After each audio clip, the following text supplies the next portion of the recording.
His wife was standing in the kitchen waiting for him when he walked in the door.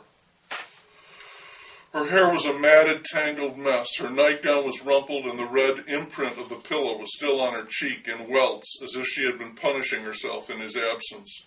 He remembered her before they had married. She was the most erotic woman he had ever met. Just the thought of it stirred him. "Where have you been?" she said, putting an end to his reverie. "Do you know what time it is?" Her voice was loud and angry, hectoring, offending him. He had shown admirable restraint at the gallery with the young art designer, and this was his reward. "Settle down," he said, "settle down." When his first wife had accosted him, he used to stun her with furious, biting rebuttal. The second time around, he was trying to be more flexible. Someone had to yield. Blessed are the peacemakers, he thought.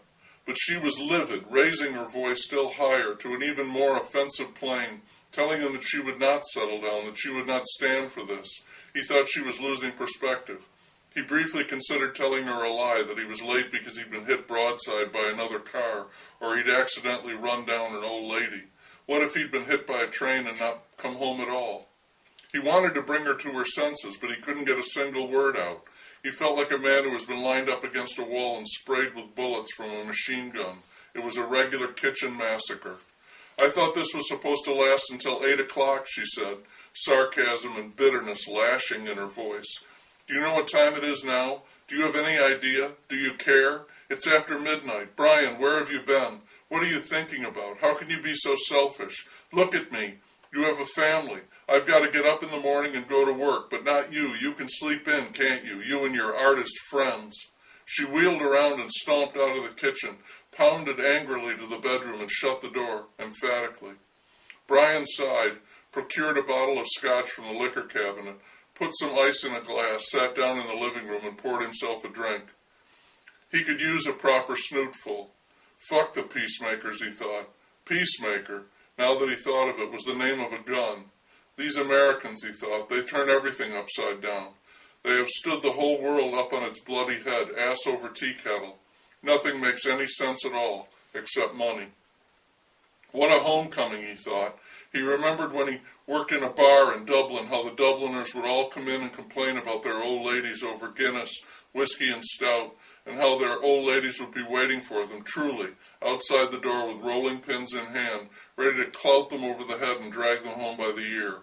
That was exactly the dear, lovely, aching scene he'd been trying to paint, those poor men enjoying their few fleeting moments of pitiful freedom, knowing full well the certain doom that awaited them, before Gross had destroyed his vision with all that talk of color. What was art? Was it color or life? He thought about that girl, Carla, Karen, many a night he'd spent with her, or her like, just for the tumble. God bless it. American girls were so willing and able. Would it have been the end of the world if he'd gone home with her?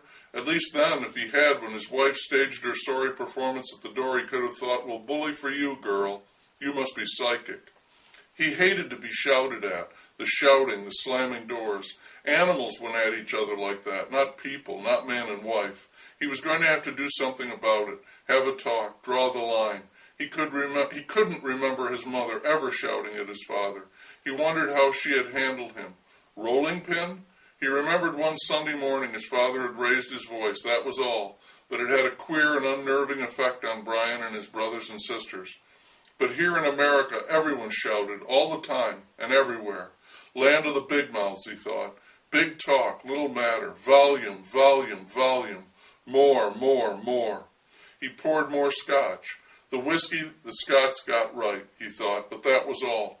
The rest of it, their contribution, was golf, the stupidest game in the world, haggis, the stupidest food in the world, and tossing those telephone poles around to see who could throw them the furthest. That was just plain the stupidest thing in the world. But give the lads their credit for their whiskey. He didn't want any shouting around the baby. It had already happened once, and he had sworn never again. The trouble with his wife now, she had known him for over 2 years before they had married. That was too long. She knew him too well, and she didn't trust him, not a bit. My God, he thought, how it backfires.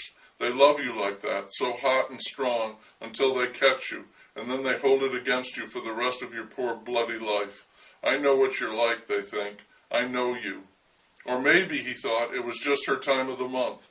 Women could fly off like that, over nothing. Women, he thought, had no permanent focus, not the ones in America.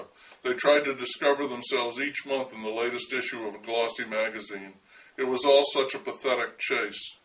Well, whatever it was, he wouldn't get a divorce. That was over.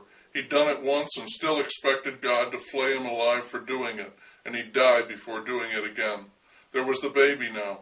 He and his first wife had been childless. You can divorce a wife, but not a family.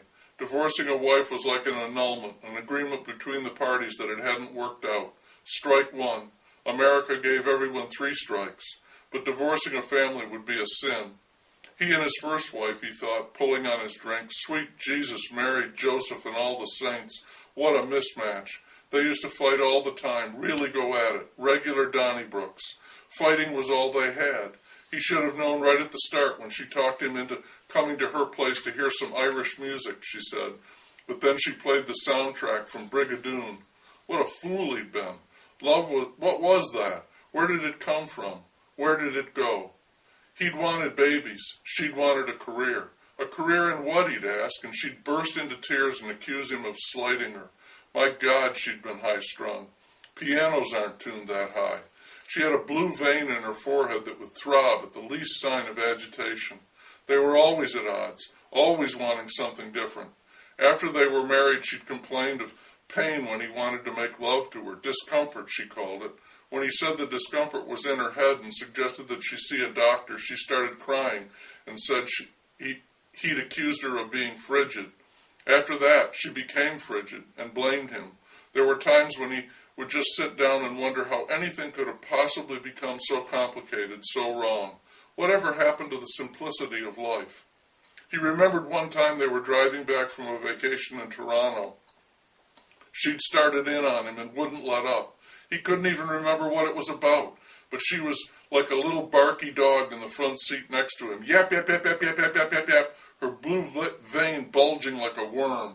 And it was like she was in training for a bitch Olympics, getting louder and louder, nonstop.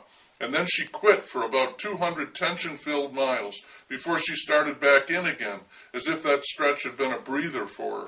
He had ground his teeth, gripped the steering wheel, kept his eyes on the road, and pushed his foot down hard on the accelerator pedal so that the car would go faster and faster and they'd get home sooner, and that terrible nightmare trip would end.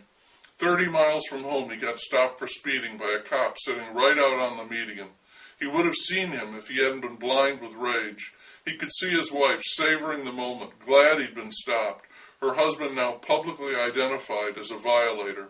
He had to go back and sit in the cop's car while the ticket was being written, and the cop, an older man, said to him, not in an unfriendly way, "Boy, you were really clipping along, pal. I had you going 87 miles an hour." Brian could feel the tension and hostility bleeding out of his arms and legs. He didn't like feeling angry. Feeling angry made him angry. "Yeah, well, I was really pissed off," he said, "if you'll pardon the French. My wife's been letting me have it since we left Toronto, and I've had it." "Oh, believe me, I know the feeling," said the old cop. Brian noticed a pack of Winstons on the seat beside the cop. It was nearly full. He hadn't had one cigarette the entire trip. He was trying to quit. "Say," he said, "could I borrow a smoke?" "Here," the cop had said, "take the whole pack." On the couch, finishing his drink, Brian laughed out loud at the memory of it. "Here," the old guy had said, "take the whole pack." And then the SOB had given him a ticket, too. Cost him $72. Brian looked at the clock. It was 3:30 something. 3:33. Peas porridge hot, peas porridge cold. She could come out now and let me have it, he thought. Now I am drunk. He sighed and put his glass down and got ready to stand up and head for the bed. The long day's final action. What a hangover he was going to have in the morning. Feel like a box of dead birds. He thought about her standing there, Our Lady of Sorrows, shouting, accusing him, looking like some dreadful hag or harridan, and he wished he had a tape of it so he could play it back for her, and she could hear how ridiculous she'd sounded. "You and your artist friends," she'd said.